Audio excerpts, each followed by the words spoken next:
ব্যবস্থা শেখ মুজিব সৃষ্টি করেছিল তার ইতিহাস আজকের এই তরুণ প্রজন্মকে জানতে হবে। কারণ এই তরুণ প্রজন্ম এই নেতৃত্ব দেওয়া বাংলাদেশের গণতান্ত্রিক শক্তি এই সরকারকে অনুরোধ করব আর বিলম্ব নয়, কারণ বিপ্লব এবং শেখ হাসিনার প্রপত্রদেরকে যারা খুন করেছে, যারা লুট করেছে, যারা আমার সম্পদকে লুট করে যারা দাঁড়ি করেছে, এখনো 3.5 মাস অতিবাহিত হলো, এখনো কেন আইনের আওতায় আনা হলো না?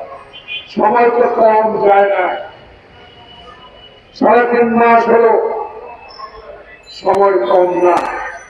তাই আজকে আমাদের দাবি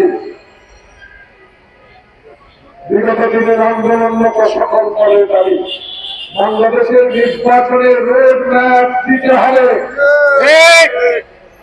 বাংলাদেশে যে অপতৎপরতা শুরু করেছে এরা, এদেরকে রুখে দিতে হবে। জনপ্রতিনিধি সরকারের দরকার, এদেরকে রুখতে হবে, প্রশাসনকে শক্ত হাতে হ্যান্ডেল করতে হবে। তারা চোখের দিকে তাকিয়ে না, বাংলাদেশের 18 কোটি মানুষের দিকে তাকিয়ে এদেরকে প্রতিহত করতে হবে। কেন? এরা চোর, এরা ডাকাত, এরা আমার বাবার দেশ হিসাবে দেশকে ব্যবহার করেছে। তারা হিন্দুস্তানের দল,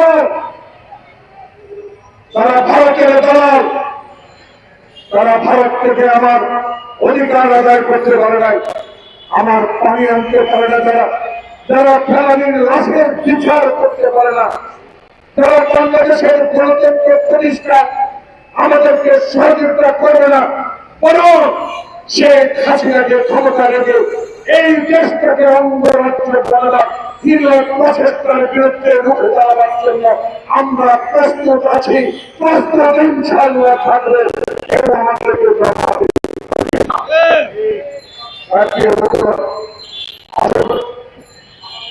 আমরা সবাই ঐক্যবদ্ধভাবে দেখি, সবাই প্রতিহত করি, বাংলাদেশের গণতন্ত্র থাকবে।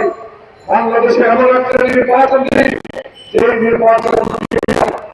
নির্বাচনের মধ্যে বাংলাদেশের সত্যিকার অর্থে মানুষের ভোট দিয়ে নিজের প্রতিনিধি নির্বাচিত করতে পারবে। এই অনুরোধ আমাদের রইল এবং আমরা আপনার সাথে আছি, আপনার সাথে থাকবো।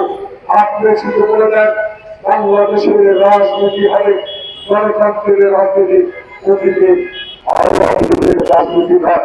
বাংলাদেশের রাজনীতি হবে সংবিধানের রাজনীতি, বাংলাদেশের রাজনীতি হবে গরিব মেহনতি মানুষের রাজনীতি, বাংলাদেশের রাজনীতি হবে 3-4 শক্তি যেন আমাদের ক্ষমতার মধ্যে দিয়ে আমরা কিনতে পারি এমন একটি সরকারের